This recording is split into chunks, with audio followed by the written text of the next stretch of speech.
Overcoming Assumptions That Inhibit Spiritual Development, a lecture by Idris Shah, delivered in 1976 before a live audience. This lecture was previously entitled A Psychology of the East.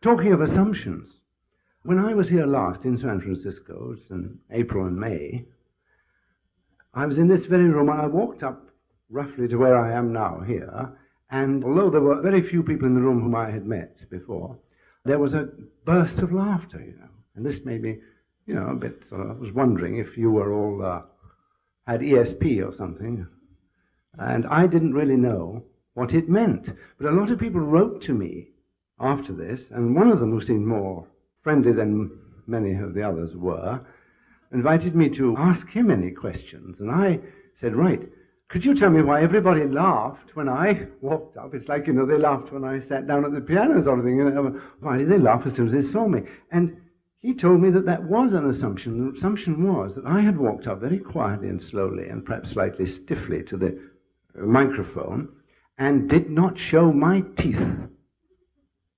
In America, it's only Jack Benny that doesn't show his teeth, and he's a funny man, they say. Yeah. Well, all right, so will you consider my teeth shown for today?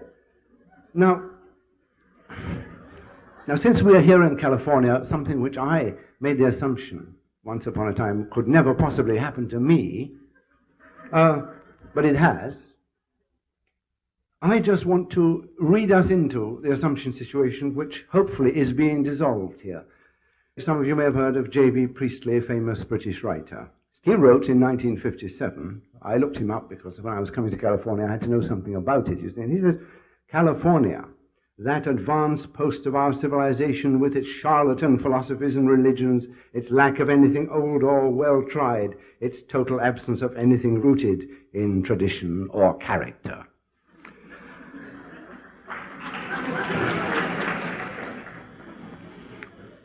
Well, now, so I had the usual assumptions about California, and I'm still suffering from the euphoria of finding out that, it isn't like that at all. So I want to go on that record because I want to come back to California. Well, now, here's another assumption. I nearly didn't come to California because a friend of mine once annoyed a whole American audience by telling them, somebody asked him, how long would it take to stabilize the western areas of the United States? And he said, 300 years. And they were very angry with him. But here's an interesting thing of the assumption thing, because they didn't know, although they were Americans, that he had taken Thomas Jefferson's estimate of 1,000 years and knocked off 70% of it from courtesy. So you see where we are with assumptions. I have a lot here about California, but I don't think it really does work so well. Besides, I want to get on to my all-purpose lecture. Now, there is an ancient tale told by the Sufis about a wise man who once told a king about a remarkable tree which was found only in India. People who ate of the fruit of this tree, as he told it, would neither grow old nor die. And this legend so excited the king to whom he was told that he immediately, of course, conceived a passionate desire for the tree and for the fruit, not to grow old, not to die ever. And so he sent a resourceful representative to find and to bring back the fruit of that tree. Now, for many years, this emissary traveled through one city after another, all over India. He diligently asked everybody about where the tree might be found, what it was like, and so on. And after some years, he began to register that. He wasn't getting anywhere. Some people laughed at him, some people kicked him, some people humored him, and he didn't find the tree. Of course, a lot of them told him false tales, sent him from one destination to another, and so on and so on. You can fill in the rest yourself. Well, now, ultimately, he lost all hope of success. He thought, there is no such tree. There's no such tree here at all. Or else it can't be found. So he decided to return whatever the cost to the royal court of his master who had sent him from, shall we say, Iran or somewhere. But he heard at the last moment of a wise man of great sanctity whom he determined to go and see just to get a blessing from him. He's given up the tree thing and he's, I'll get a blessing. It's a long journey. So he went to see the old man, who said, "Why did you come here?" And he said, "Well, it's this tree business. There is this tree, and they say there is, and it gives you wisdom, and you never die, and I haven't been able to found it, and the king will probably kill me anyway. So I need a blessing, rather more than somewhat." So on the stage, of course, as sages are allowed to do, more serious seekers after truth like you and me are not allowed to do it so much, but the sage who was allowed to laughed, you see. And he said, "Ha, ha, ha," he laughed, he laughed, he laughed. He said, "You simpleton, wisdom is the fruit of the tree of knowledge." That's what you're really looking for. But because you have taken images and form, secondary names, for things as your aim, you will not be able to find what lies behind. I mean, the tree of knowledge is an image. There is a knowledge, and we have to concretize it in some way in order to approach nearer to it, but not in order to find it. You can't actually find it until the intermediary, secondary thing has dissolved, which brought you here. For example, he says the tree, mind you, this may strike you as a bit Indian and not quite as sort of concrete as some of the stuff you may have heard me say and others, but the tree of knowledge could be the water of life, the sun, an ocean, even a cloud. We adhere to that principle too. That if you take a secondary thing, you won't really be able to get to the primary thing. Illustrating this rule or law of gravity does not necessarily illustrate circularity or Scotch tape adequately for us to be able to understand its true reality.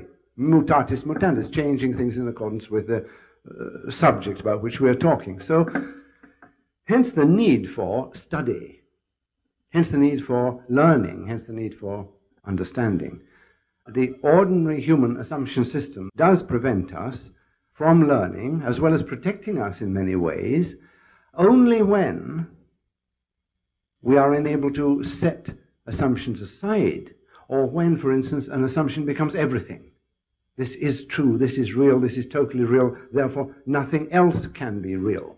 Now, in many countries of the East, and perhaps most of the West, of which we talk when we mean the West, we usually don't mean the Balkans or something, we usually mean Western Europe and white Anglo-Saxon Protestant America or something, I don't know. Mostly, the West has produced its magnificent civilization through cleaving to certain assumptions which we might regard as oversimplifications. Now, I think that the time has come when we've got what economists call a little bit of spare capacity here now. Your civilization isn't going to collapse if some of you become whatever is now called what used to be hippies or crazy people or religious experimenters or whatever. You don't need all your brains. You can afford wastage. You can spend some of your time doing ridiculous things like reading books, even written or slung together by people like me, without losing too much. In other words, the price is really no longer as hard. You're not defending the left hemisphere of the brain against the encroachments of barbarism. All right, you've got spare capacity. So you've only got certain problems left. I mean, one of them is you are in danger of trivializing the whole thing. You're in danger of looking for easy answers. You're in danger of being interested by things which you have decided will be interesting or are interesting. You're in danger of becoming the, I nearly said natural prey, but I mean the beneficiaries of the Hindu guru system. You are and in this danger, but aren't we all in some danger of some kind at some time, or in some danger at all times? If you want safety, as Sadi, the Persian poet, once said, it is on the shore. In the sea there are riches beyond compare, but if you want safety, it is on the shore. So there are risks. Now, my interest is informational and instrumental, shall we say. That is to say, I do insist that with insufficient information you cannot develop the sort of perceptions which I am assuming you might be interested in. Instrumental means somebody's got to mediate such a process, which that is being claimed anyway. Those people who don't believe this, of course, are not invited to listen to any more of this discussion. And indeed, you may already have had quite enough of this, because as I was saying to somebody before I came up here, it is a bit difficult, as your guest, as it were, to have to remind you that I can say what I have to say to you in 3.5 minutes, but I've got to take 2 hours because we buy and sell our knowledge by weight and shape and size in this country, in this civilization. So I'm sorry, I'm embarrassed to have to say it, but rather that I should say it, who believe myself to be enormously friendly disposed towards you. I'll pull my jaw in. So we all belong to communities which hold certain assumptions about life and about thought and about what we want and so on, and these assumptions are difficult to change. People are always trying to get us to change our assumption system. So we get converted from one thing to another, or they try to do it to us. Now I'm trying to modify the assumption system because we haven't got to that stage yet. We've only just got Professor Tart telling us about the assumption system itself, so we can't expect to have got to the stage where anybody's yet thought of very much, except a few Sufis 1,000 years ago, a question of modifying assumptions. I was going to speak about the New Guinea cargo cults and headhunters, but suffice it to say that it has been determined in New Guinea that if a young New Guinea head-hunting brave, as it were, wants to marry a girl, he must cut off somebody's head and take it to his intended father-in-law as an offering, and if he is prevented from doing this, and alas they are, there's no such thing really as a permissive society there, if he is prevented from cutting off somebody's head, he shows symptoms of considerable shock, remorse, and guilt. His manliness is questioned. This still happens. So, when we are trying to deal with people who have an assumption system, and that means everybody, as you may have seen in some of the stuff we've published, we hammer away at what we call the all soup has lumps in it syndrome, which means, of course, the old story about the man who had been brought up to have soup with lumps in it, and somebody offered him some soup. Of course, he thought it couldn't be soup because it didn't have lumps in it.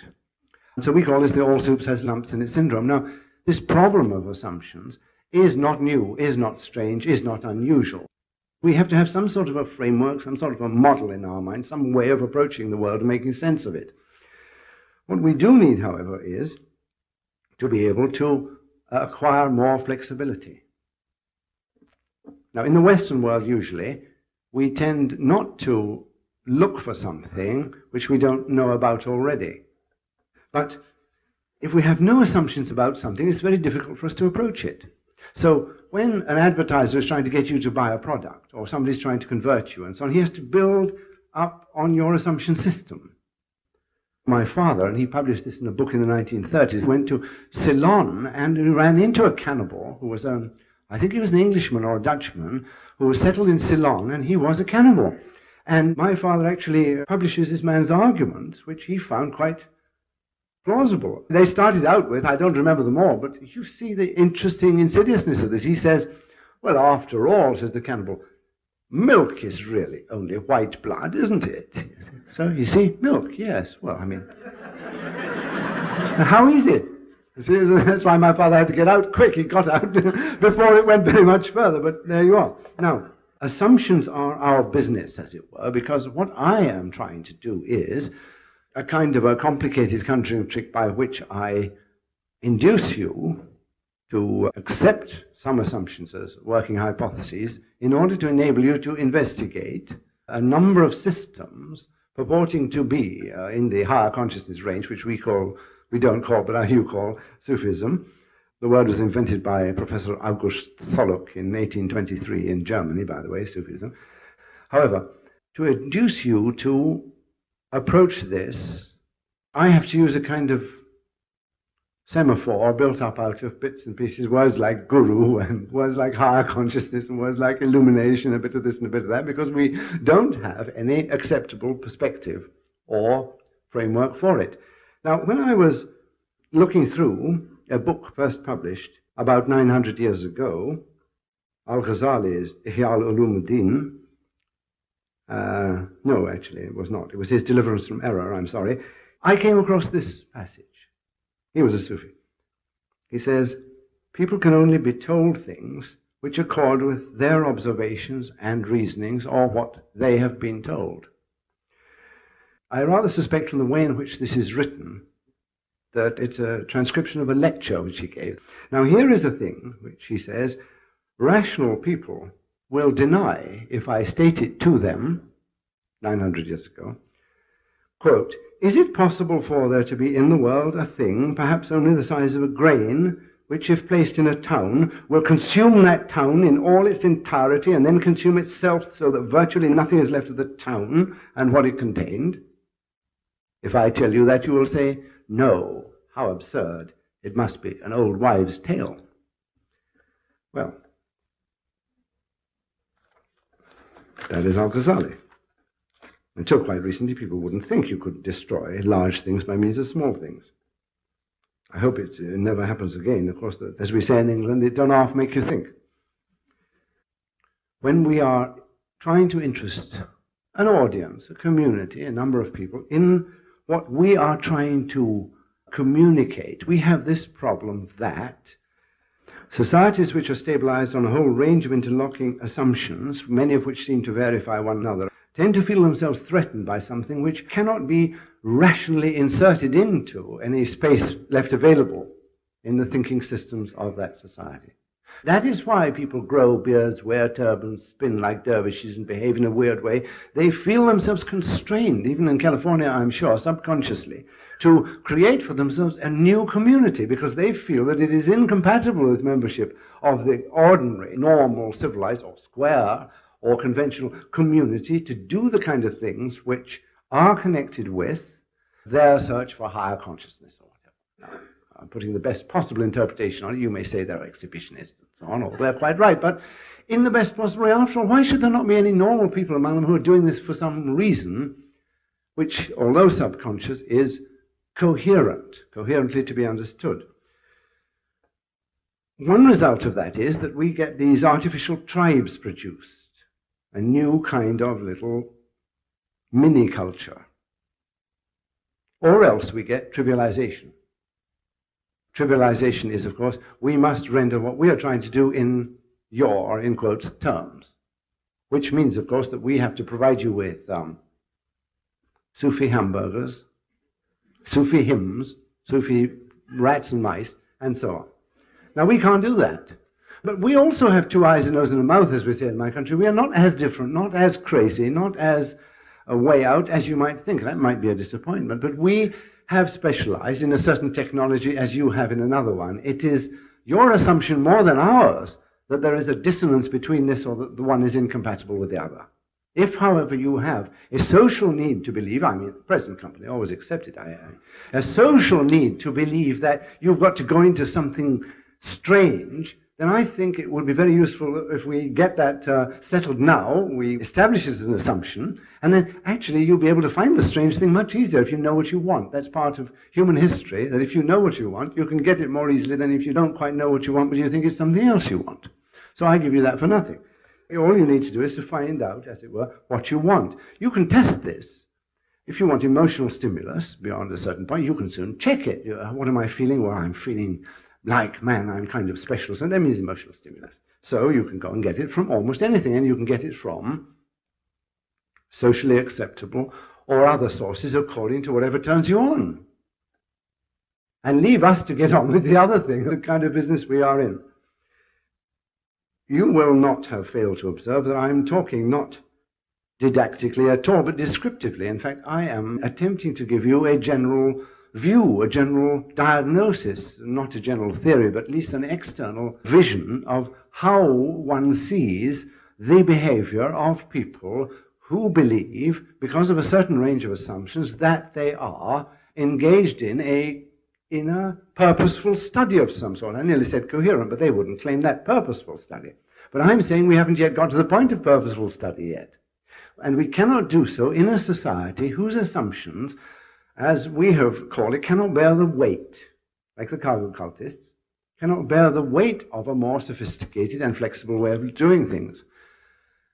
By that I mean that if you continue to believe that the more emotional stimulus you get, the better it is, you continue to believe that various other things which are incompatible with the way in which we do our teaching, such as We don't have to wear funny clothes or have to speak broken English. I can speak broken English if it will help.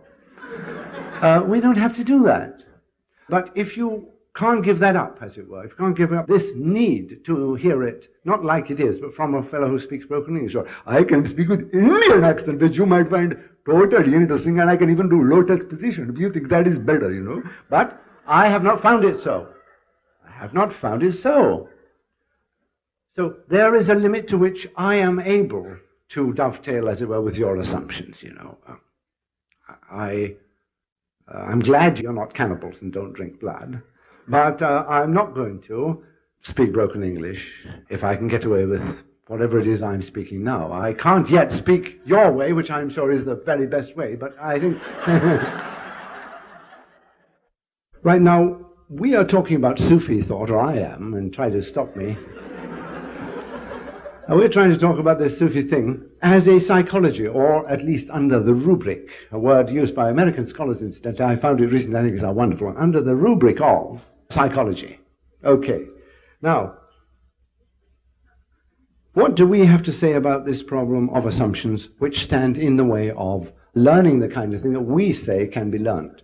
Well, in addition to what I've already said about this, we do regard the reliance upon secondary things beyond a certain point as what you would call totemism. We really regard it as immaturity. That is to say, when we find a community of people or an individual who find it necessary to rely on externals, physical objects and so on, to give them a spiritual satisfaction or excitement, we regard that as diagnostic of immaturity or regression to an earlier state. I mean, you can get a perfectly mature person and regress them to dependency on a totem. And that is certainly independently discovered, as it were. I haven't taken this out of your psychology. Now, this need, the need to be an autonomous individual, isn't very strongly marked, contrary to popular belief in many Western countries. People have made a very great virtue out of, gee, the company's been good to me from cradle to grave type of thing. And even in more acceptable forms, thinking, oh, community is just great, it's for a real man, like you see, oh my God, this is spirituality. Well, we don't read you, friend. We don't read you as spiritual. We say this is a sentimental and emotional mess. It's a pity, but there you are. So therefore, we say that in order to learn the kind of things which we have learned or know about, it is necessary to submit oneself to a kind of efficient behavior corresponding to the efficiency which is required in pursuing any kind of learning. There is a serious psychological block in the West because we use words like submit. I mean, if I have to go through a low door, I regard myself as submitting myself to that door, you see. But you mustn't use words like submit in the West because, they don't understand that. They're dirty words. But we really mean this, that if you are very emotional or you insist on emotional satisfactions, we really do believe that you are not able to perceive other things. And you must therefore make some kind of a decision about it. Either you're going to decide that we are dirty beasts and lunatics or whatever, or you're going to say, well, look, I can take it or I can leave it alone, or I want to learn how, this emotional stimulus, or else, all right, I want which is my way of proceeding, I want my due share of emotional stimuli, but I am not a junkie, emotional junkie. Now, it is difficult in a Western society to talk about this, because you only have to switch on the television and you find you are being made into an emotional junkie. That's what they're doing. I mean, that's how they sell things, that's how they excite you, and that's how they keep the great millions and billions of dollars rolling. You say, great. But to assume that if we were less emotional, then we'd disappear into the Atlantic or the Pacific or something, that's a big, big step to make, to assume that. To assume that you're not schmaltzy when you are is also a mistake to make. Schmaltz isn't spirituality. Mistake to make. It should be, in accordance with your experience, as it is of mine, that you can only learn something within the limitations laid down by the learning of that thing. For example, you can't hear me if I don't have this microphone, perhaps. I'm submitting to the necessity of it. If I were to speak to you in Japanese, very few of you would probably understand me. I don't know Japanese well, but so we are submitting to the requirements of a situation. If your doctrine is, well, like I'll kind of run barefoot through the snow and get Satori and Nirvana and Sadhana and Hal and je ne sais quoi, well, then, according to us, we're not in the same kind of business at all. Now, we don't say you're wrong and you've got to come into our kind of business at all, but we do say there has to be some kind of a distinction made in the interest of clarity and in the interest of keeping, as it were, at least our show on the road. I mean, you can look after your own show and you're well able to do so. So, thus far, we're all right. We say every learning has its minimum requirements, every type of learning. In that it doesn't differ from anything else. Where we get the contaminant, as it were, of emotional stimulus, we simply have to point that out. Now, this may seem very obvious, very simple, and very easy to do, but is it really? It isn't. In the event, it's very hard to do, because you only have to see some people simply unable to take this in fact, although they may take it in theory. Unable to take it. They can't take it. So it is hard. Well, so it's hard. Period. There's no more you can say. I mean, you can say it's hard, but I can make it easy for you in 28 installments or something. No, it is hard. But it's certainly not impossible, and it is not incompatible with your ordinary state of culture or type of civilization. It is strange and unusual in respect to that state of culture and stage of civilization. Now, of course, systems which exist for the purpose of making something possible make assumptions which effectively exclude other things. You can't always do 17 things at a time or something, or if I'm talking to you now, I can't be doing very many other things at the same time. One thing is excluding the other. Now, the general effect of this, when one wanders around the world watching it, is that people are trained to be able to do only one thing, and they think that, oh, well, if I can do that well, it's good, or I must do this one thing. They're not trained in flexibility. That's rather, suspect. But our tradition is a training in flexibility. So much so that if there weren't so many over-emotional people, so much over-emotionality and sterile religiosity manifested in this area in the West, it would almost be necessary to invent it in order to strike some kind of a balance. That's where people go seriously astray when they try to rely on our classical documents, for example, which came into being in order to make dull people less dull. The people in the West are very excitable at the moment, and therefore some of our traditional materials which cause excitement are poison to them.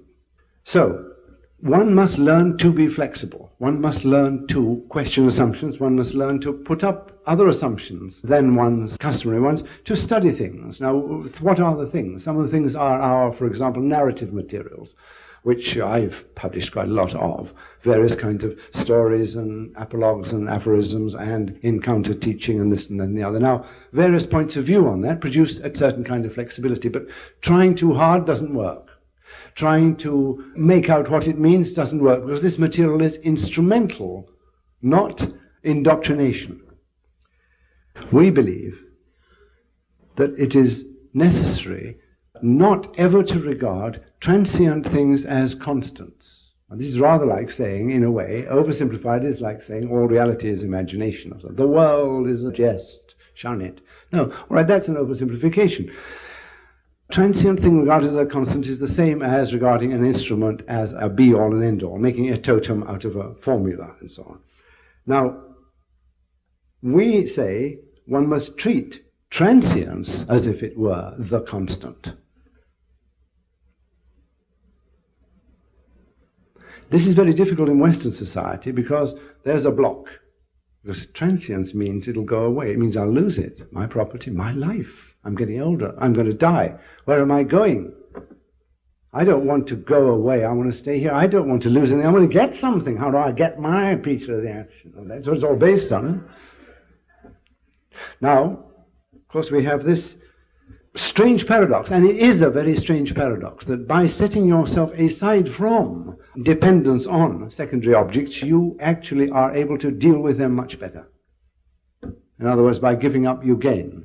Something which they say in many scriptures, but people can't really believe it because they think it's going to come eventually, or whenever, however they put it. So this is one thing to learn: flexibility, transience. This is very far from what you and I may automatically, by our assumptions, think of as the Eastern conception of society as static, or humanity as a helpless, unambitious tool of fate. But we believe that it's people in the West who make themselves a tool of fate, or a tool of their surroundings, or a tool of almost anything, by means of regarding transient things as absolute. You know, I've got a new car. That means I identify myself by means of this car. I tell other people by driving this car or having it what I am and who I am. And of course, when they repossess it, you feel correspondingly terrible, don't you? Or it crashes. You're a tool of this transient object. You live through your objects, and people very often say this is very good, or there's no other way of doing it, and so on. If they do that, then we can't talk to them. All we can do is stand up here and say, look, I've got a gold watch, for instance. Well, now, all right, you might say, shh, tut, tut. A spiritual man, of course, I knew he wasn't, but he's got a gold watch. That's all right. You sell it and, walking on thorns, hand it over to I don't know who needs it more. Well, okay, if whatever turns you on. I want to point a little thing out to you. The Westerner traditionally tries to dominate his society. That's what he tries to do. I'm going to build a better mousetrap, and you are going to beat a path to my door, that's all. I'm going to storm the gates of heaven. I'm going to pay $100 and I'm going to find out what this creep is talking about in this. Right. Now, that is marvelous. I mean, that is heroism. That is what is going to bring us the smokable 5-cent cigar, as it were, as they used to call it. It is going to, yes. It's admirably suited for those things which yield to that sort of behavior. A man comes up to me with a gun in the street. When I walk out of here and demands my money, you think I'm not going to give it to him? He gets results that way. However, there's a little thing called the creep effect, as it were. One lot of assumptions invading another, or like blotting paper or whatever, creeping into it, produces the kind of mentality of a person who thinks that one aspirin will banish my headache and 1,000 will give me higher consciousness. Right. Now, it's very common, it's very usual, it's very normal, it's very human, and it's part of a sort of a human syndrome. We've all got it. But we've got to learn how to handle it. We cannot have that sort of assumption alone and still learn anything in the metaphysical area. But you can, with those sort of assumptions, constantly produce and maintain a good, healthy system of yourself for making yourself think you are religious or happy and spiritual and receiving messages or about to receive any message, or however they put it. You can do all those things. What you cannot do is acquire any higher consciousness. You can't use it, and it can't use you. All right, that had to be said. Now, here is the Western individual. He thinks I can fight my way out of a paper bag as fast as the next man, as the way we put it, rudely in the rather lower alleyways of a city in the East with which I am acquainted, where I sometimes spend my time. Whereas there's this Eastern fellow who thinks, all right, I will yield. And you know all these stories about the birch tree and the oak and all. I will yield. Or I will see if I can make use of this thing which stands in my way. Now, there are methods of doing that. They cannot be applied, as far as we know, by, as it were, diagrammatic methods, getting them out of a book or listening to them, and then putting them into operation on yourself. That's why we haven't yet found a substitute for dentists, say. There's no machine, you get in it, press the button, it pulls out or fills the correct tooth. Well, we have the same problem with those of us who are concerned in the dissemination of this knowledge, that we haven't found a good substitute. Maybe you will one day, but before that we've got to communicate it and get some peace.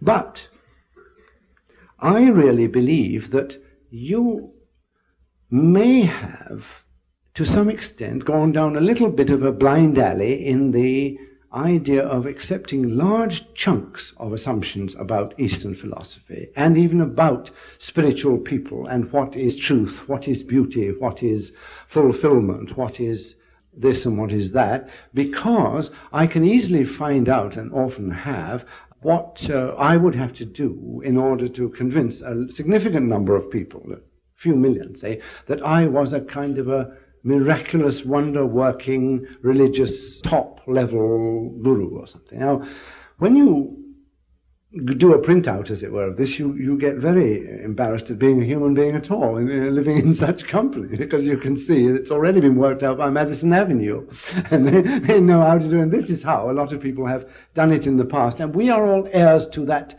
flawed tradition. Now, that doesn't mean to say there's any other tradition, but we're all conductors of a lot of that flawed tradition of mushy sentimentalities and self-deception and hypocrisy, which we all agree, for some assumption, requirement, situation of our own, is truth, is beauty, is just wonderful, is for real, is so different from, and so on, isn't true. Now, have we the courage that the Western man is supposed to have to face such a horrible possibility?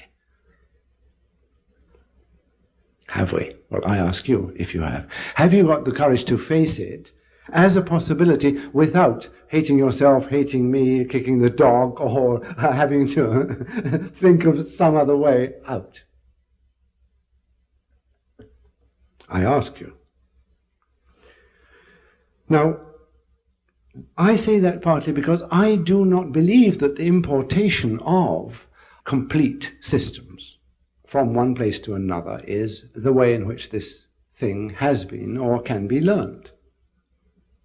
Of course, we know that automimesis is ridiculous. I mean, you put on a loincloth, does that make you more spiritual man? We all know it doesn't. Can you swear that there isn't anybody who thinks he's more spiritual because he's wearing a loincloth? I've seen him wear a loincloth. But this is 20th century man, remember? I've got this lobe as well, whatever, hemisphere as well working. Rational, sequential mode.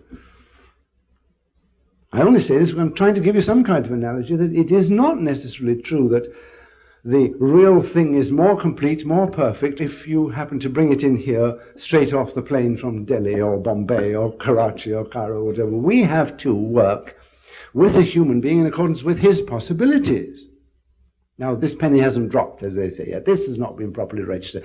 I can tell you how I know, because of the correspondence I get and because of the publications I read, which is regurgitated stuff that even some rather less enlightened Easterners who belong to these things very numerously would discard. So you're not getting the prime cut. You're not getting the best version of this stuff even, let alone the complete thing. You're getting a second-rate product very often.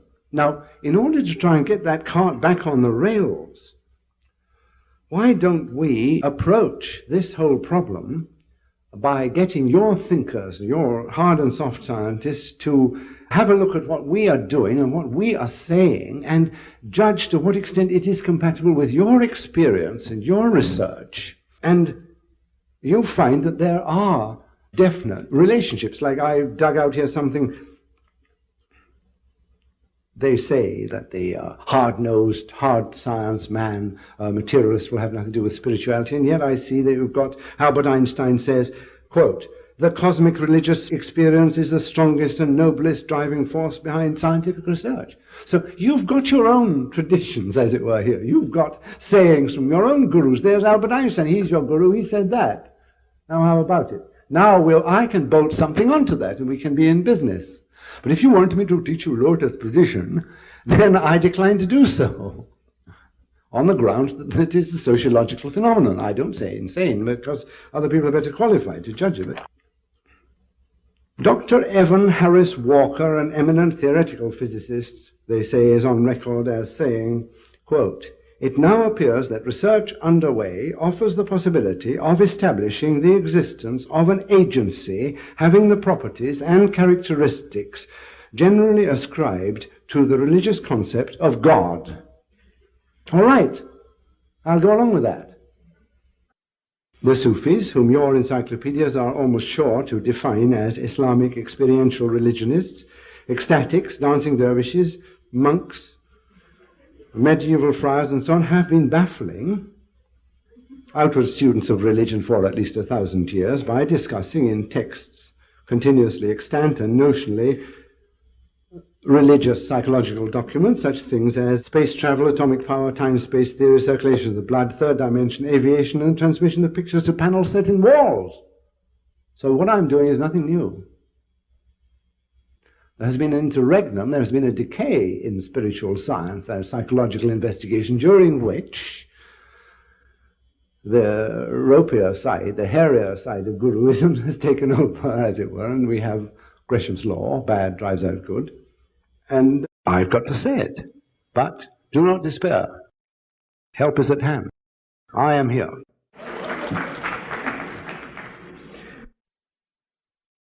So it seems to be not frustration or bankruptcy of ideas which has forced you Western people into trying to seek something in the East. Because our Einstein was probably not so frustrated, or even Dr. whoever I just mentioned. It is that our paths are now starting to cross.